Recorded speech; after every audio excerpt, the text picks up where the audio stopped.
Break the glass and Superbike will be yours. Joked the billionaire. The laughter echoed through the vast showroom like thunder. Crystal lights glittered above a blood-red Superbike locked inside a transparent glass case, glowing like forbidden treasure. 5 men in tailored suits stood in a row, pointing at a small barefoot boy clutching a sack of scrap metal. Cameras flashed. Employees whispered. The billionaire's joke rang in the air again, louder this time, sharper, crueler. Break the glass and it's yours. The boy's dark eyes lifted slowly to the machine. For a moment, the entire room froze. No one expected what happened next. The boy stepped forward, not toward the exit, not toward the men, toward the glass. His small fingers touched the cold surface. And silence swallowed the laughter. The boy's name was Malek. He was 12 years old and lived behind the train station, in a room made of tin sheets and broken wood. Every morning, he collected metal scraps to sell for food. He had never touched a motorcycle in his life, but he knew what this one was. Everyone did.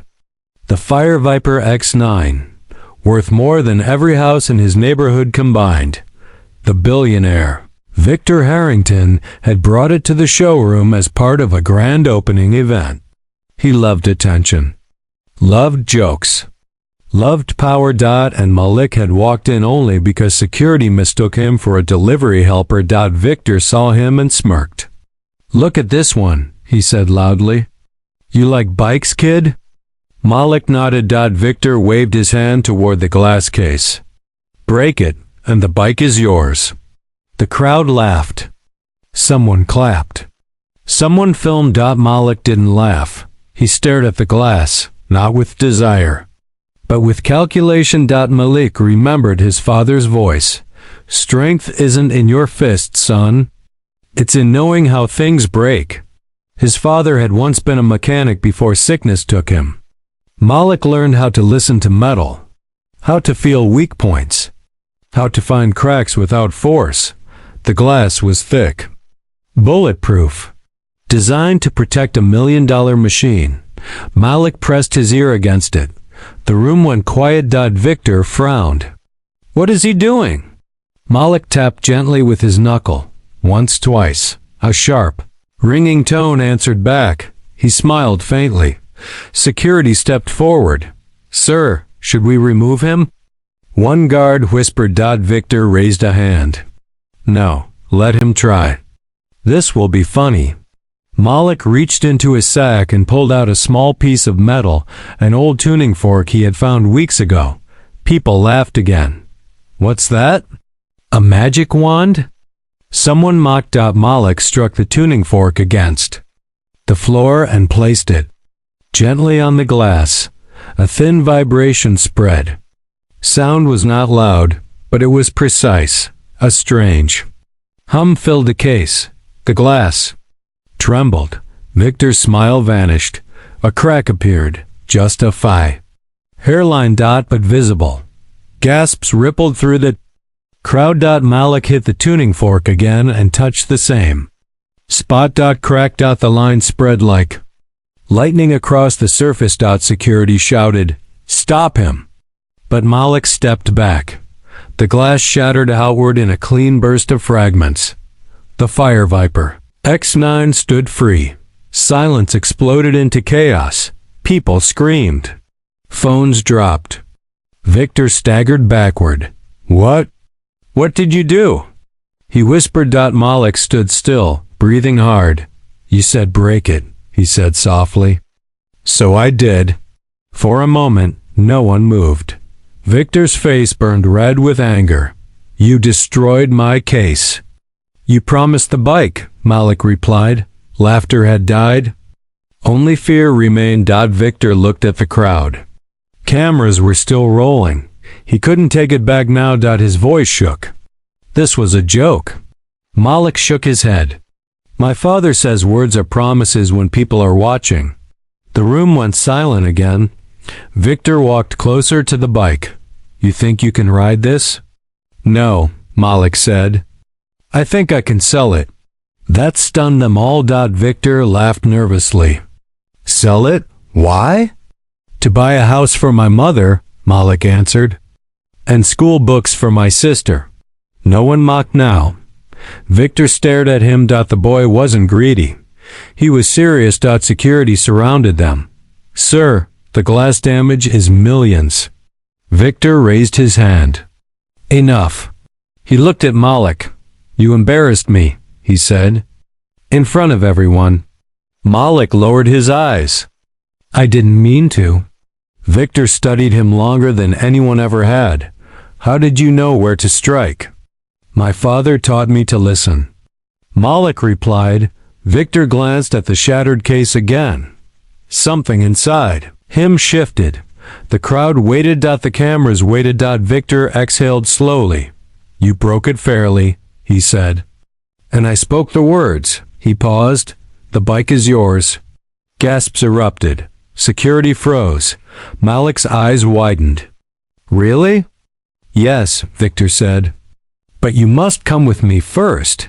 Why? Because no boy walks out of here with $1 million bike alone. Victor took Malik to his office. A room of glass and gold. He poured water and handed it to the boy. You're not afraid of me? Malik shook his head. You're just a man with more things. Victor laughed softly. No one has ever said that to me. He sat down. Tell me about your father. Malik spoke of vengeance. Of sound, of poverty, of nights without lights. Victor listened. For the first time in years. He listened. That night, headlines exploded.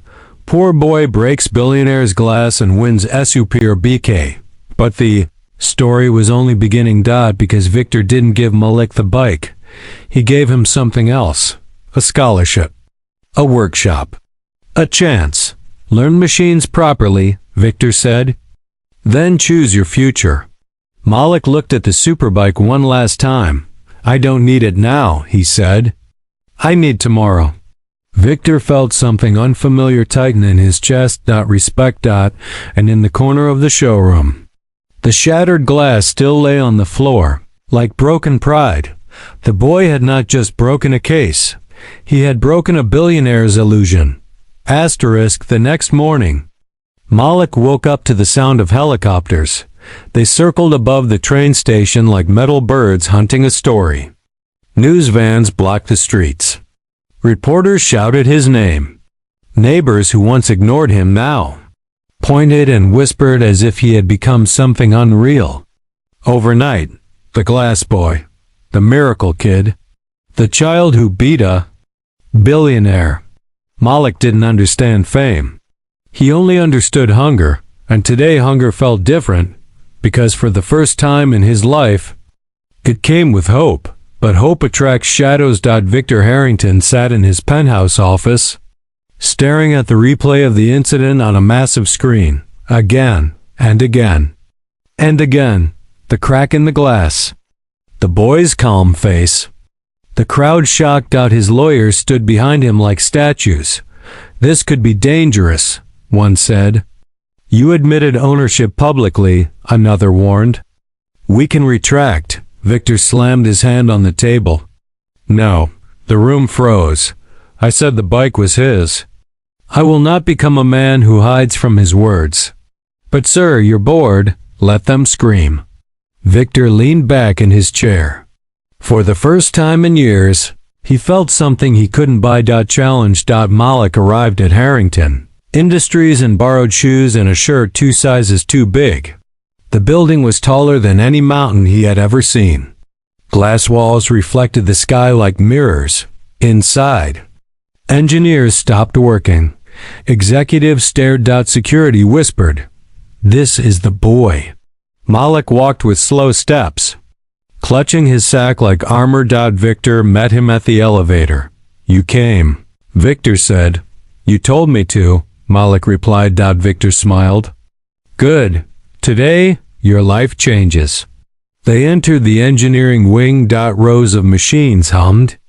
Robots moved with perfect precision. Screens glowed with blueprints. Malik's eyes widened. So many engines. Victor watched him closely. Not like a billionaire watches an employee. Like a teacher watches a student. I'm not giving you the bike yet, Victor said. Malik nodded. I know. I want to know what kind of mind breaks bulletproof glass with sound. Malik hesitated. I listened. Victor laughed softly. That's not an answer. That's wisdom. A man stepped forward. Dr. Elias Reed, chief engineer.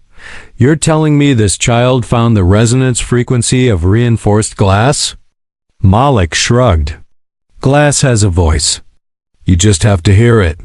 Dr. Reed stared in disbelief. Victor crossed his arms. Test him. They brought Malik to a wall of materials, steel plates, glass panels, metal rods.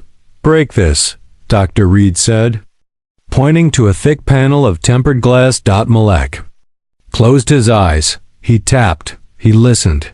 Then he struck a metal rod against the floor and pressed it against the surface.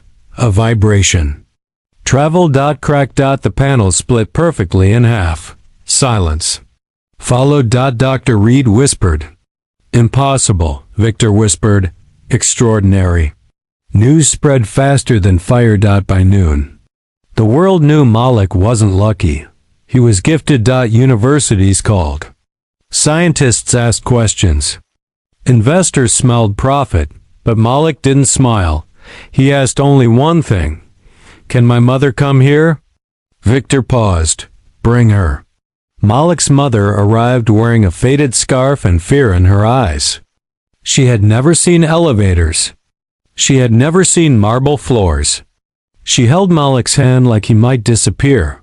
Victor knelt before her. Your son is special, he said. She looked at Malik. I told you not to touch rich people's things. Malik whispered. I didn't steal. Victor smiled. He didn't steal. He taught us something. Tears filled her eyes. For years he fixed radios for neighbors. I thought he was wasting time. Victor shook his head. He was training. That evening, a contract was offered, a scholarship, a home, medical care for his mother, education for his sister. All in exchange for learning engineering under Victor's company. Malik read none of it. He asked only one question. Will I still be poor? Victor replied, no, but you must stay humble. Malik nodded. I don't know how to be anything else. But not everyone celebrated. In the shadows, men with dark suits watched the broadcast. One of them, Marcus Vane, a rival billionaire, crushed his glass in his fist. That boy humiliated Harrington, he said, and made him a hero. His assistant asked, what do you want to do? Marcus smiled coldly. Take the boy. Malik's new home was small compared to Victor's mansion, but to Malik, it felt like a palace. Real walls. Real lights. A bed that didn't leak rain. He slept for 12 hours. He dreamed of glass, breaking like thunder. Days passed. Malik learned about sound waves, frequency, physics. Words replaced hunger. Books replaced fear. Victor visited often. Why do you help me? Malik asked one day. Victor paused. I spent my life collecting machines, he said. You reminded me machines listen. Too, Malik smiled. Then came the night of fire. Malik and his family were driving home from the lab when black vans blocked the road. Men jumped out, masks, weapons, silence. Malik's mother screamed, Victors! Driver tried to turn back too late. The doors were torn. Open. Malik was dragged out. No! His sister cried. A man pressed a cloth to Malik's face. Darkness swallowed him. He woke in a cold warehouse. Chains on the floor. Marcus Vane stood before him. You cost my rival millions. Marcus said calmly. Now you'll work for me. Malik trembled. I don't want to. You don't have a choice. Marcus pointed to a glass vault. Break that. Malik shook his head. You didn't promise me anything. Marcus slapped him. You break it, or your family suffers. Tears ran down Malik's face. He closed his eyes. He listened, but his heart refused. I won't. Marcus laughed. You think you're brave? No, Malik whispered. I think I'm right.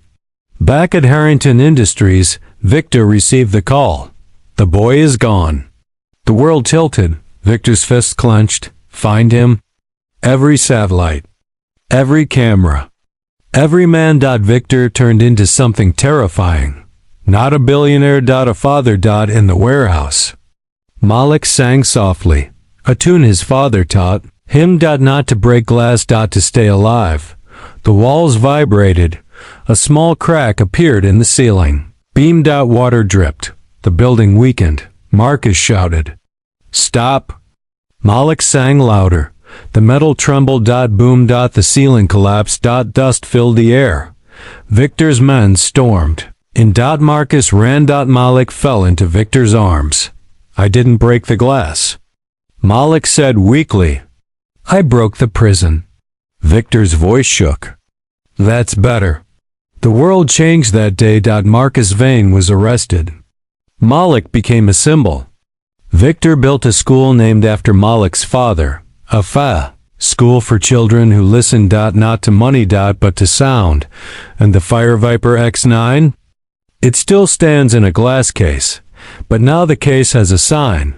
Not protected by strength. Protected by wisdom. Malik visits it sometimes. He smiles. Not because he owns it, but because he learned when to break and when not to. Malik's rescue did not bring peace. It brought war. Within 24 hours of the warehouse collapse, the world exploded with opinions. News channels argued whether Malik was a miracle child or a dangerous weapon. Social media crowned him a hero and cursed him as a threat in the same breath. Some called him the boy who brought down a billionaire's rival. Others whispered, what if he breaks something worse next time? Malik felt smaller than ever. He sat in a quiet room at Harrington Industries, wrapped in a blanket, listening to the hum of machines. Victor stood outside the glass wall, arguing with lawyers. They will take him to court, one lawyer said. Marcus Vane's people will claim kidnapping was staged. They'll say the collapse was terrorism. Victor turned slowly. He is a child, and the world eats children, the lawyer replied. The trial was announced 3 days later. Marcus Vane vs. Victor. Harrington and Malik so in the courtroom was packed with reporters, politicians and men who smelled of power. Malik entered holding his mother's hand.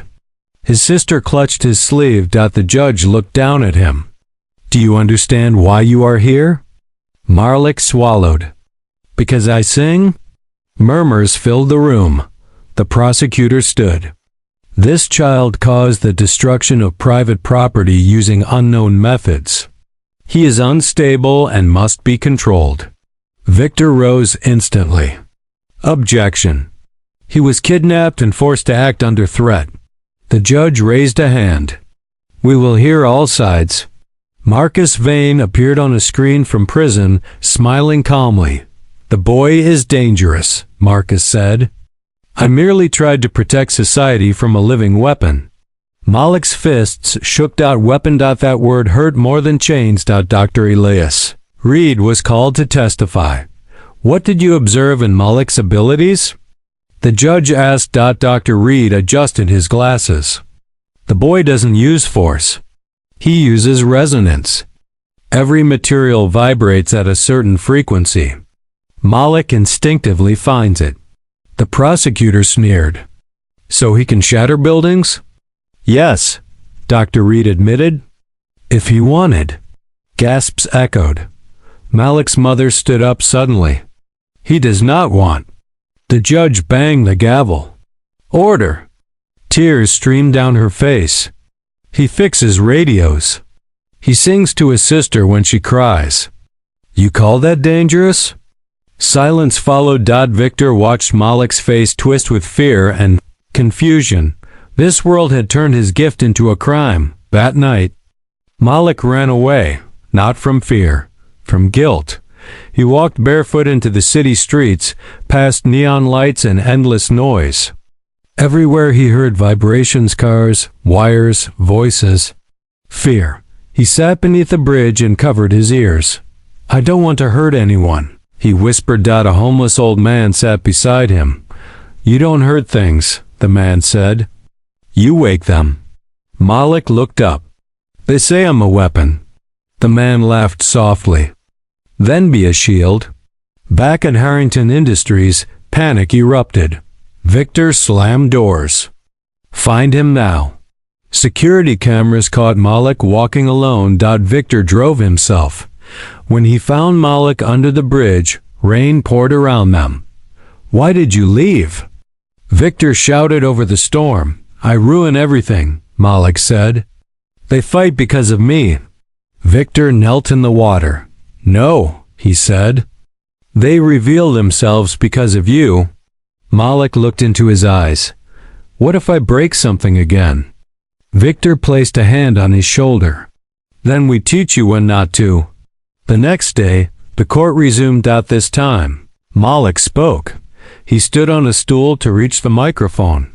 "My father taught me to listen," Malik said. "When people shout, they don't listen. I don't want to break glass. I want to fix things." The room stilled.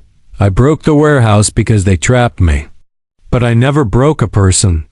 Marcus Vane laughed on the screen. "Naive child." Malik turned to him. "You are louder than your fear."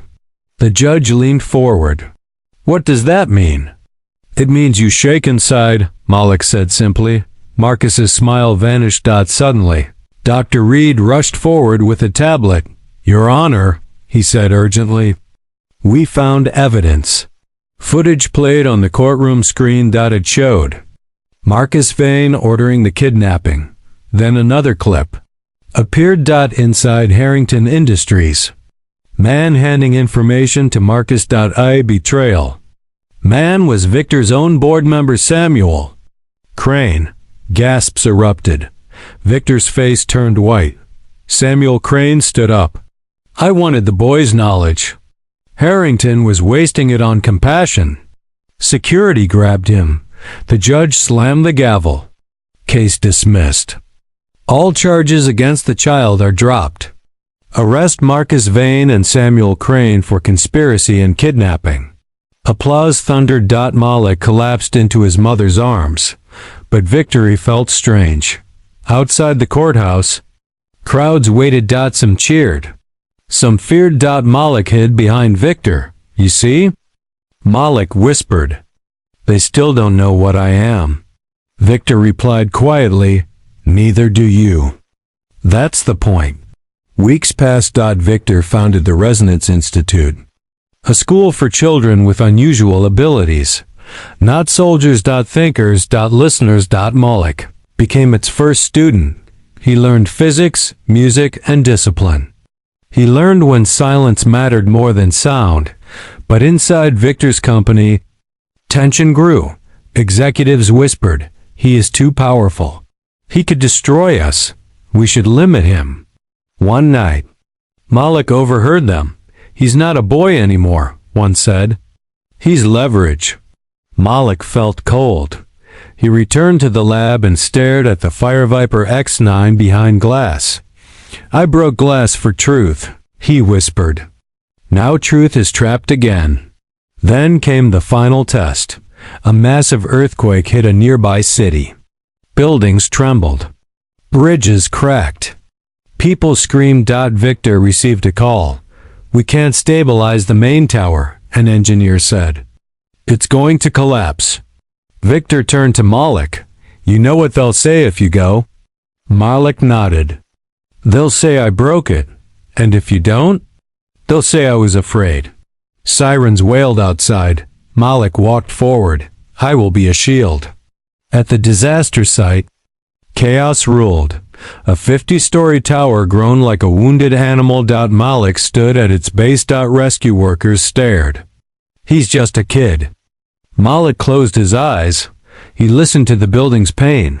Steel screamed. Glass cried. Concrete whispered. Fear. He began to hum. Low. Steady. Deep. The vibration changed. The tower slowed its shaking. Cracks stopped growing. People escaped. When Malik collapsed, the building still stood. The crowd went silent. Then they cheered. Not for destruction, for protection. That night, Malik slept in the hospital. Victor sat beside him. You saved them, Victor said. Malik smiled weakly. I didn't break anything, Victor replied. You fixed the world for 1 minute. On the news, headlines changed. From glassbreaker to city saver, the boy who listens to ERTQ UK East Malik watched quietly. Am I still dangerous? He asked. Victor shook his head. You are necessary. But in the shadows, one voice still whispered. Revenge. Marcus Vane sat in prison, watching the broadcast. His eyes burned. If I cannot control the boy, he murmured, I will destroy what he loves. And far away, Malik felt a strange vibration in his chest. A warning. Something darker was coming. Not glass. Not steel. Human hatred. And this time, it could not be shattered so easily. The vibration Malik felt in his chest did not fade. It grew stronger every night, like a warning bell. Inside his bones, he tried to ignore it. He focused on lessons at the Resonance Institute, on helping younger children learn to control their strange gifts. Some bent light. Some heard radio waves. Some could feel storms before clouds appeared. But Malik felt something else now. Fear. Not his own. The world's. Marcus Vane did not strike with fists or bombs. He struck with lies. From prison, his influence spread like poison through wires and screens. Anonymous videos flooded the internet. They say the boy saved a building. But what if next time he destroys one? What if he decides who lives and who dies? He already broke a billionaire's property once. A movement formed. Stop the Resonance Project. Protests erupted outside Harrington Industries. People carried signs. He is not human. Lock him away. Break the boy before he break us. Malik watched from a window. They want the glass broken again, he whispered. Victor stood behind him. They are afraid of what they don't understand. But fear sounds louder than truth, Malik said. Victor had no answer. One night, alarms blared across the institute. Dr. Reed ran into the hallway. They breached the perimeter. Smoke poured in through broken doors. Armed men in black masks stormed the building. Marcus Vane's mercenaries. Find the boy.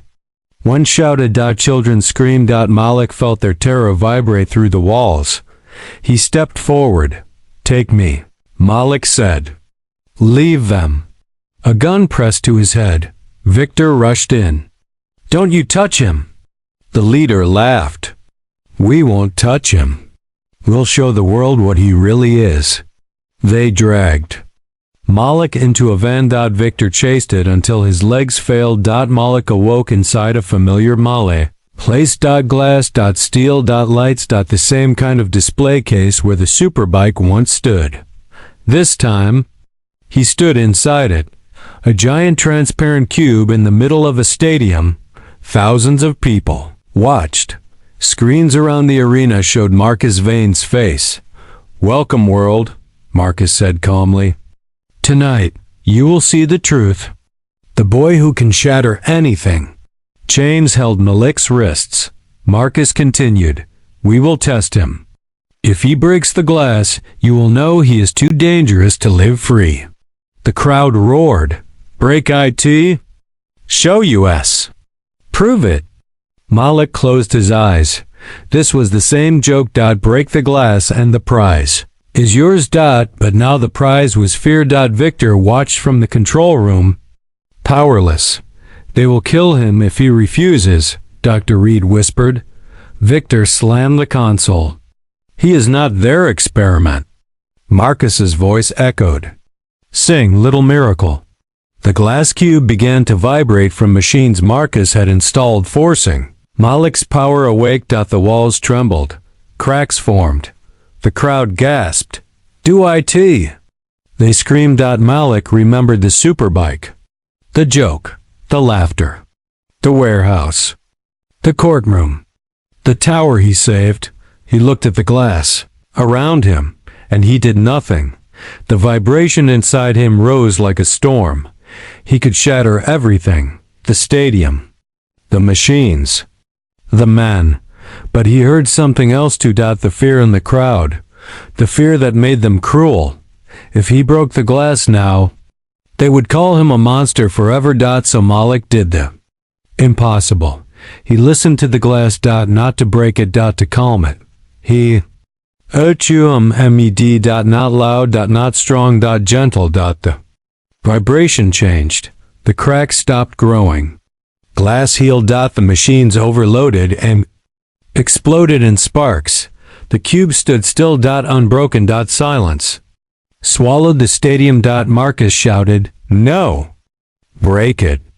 Malik opened his eyes. "I won't," he said softly. "You want me to be your proof. I choose to be your question." Security stormed the arena. Victor ran onto the field. Malik. The crowd stared in shock. He had power to destroy, but he chose restraint. The chains fell away. Marcus's broadcast cut to static. The boy stepped out of the cube untouched. People began to cry. One voice shouted, "He saved us from ourselves." Another whispered, "He could have killed us." Malik walked toward Victor. "I didn't break it," he said. Victor hugged him.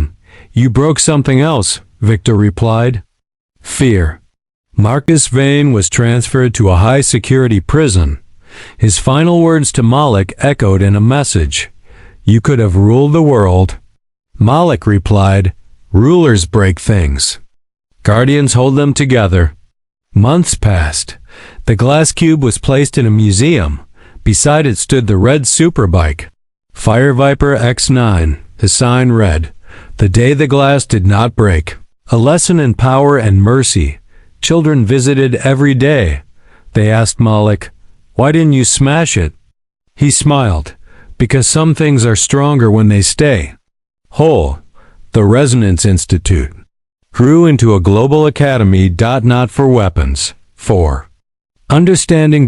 Malik taught music and physics. He taught silence. He taught choice. One day, a reporter asked him, "Do you still feel dangerous?" Malik thought for a long moment. "I feel responsible," he said. Years later, Victor stood beside Malik at the same museum. The billionaire was older now, slower. "Do you remember the joke I made?" Victor asked. "Break the glass and the bike is yours." Malik nodded. "You thought I would fail." Victor smiled sadly. "I thought I was powerful." They looked at the Superbike behind glass.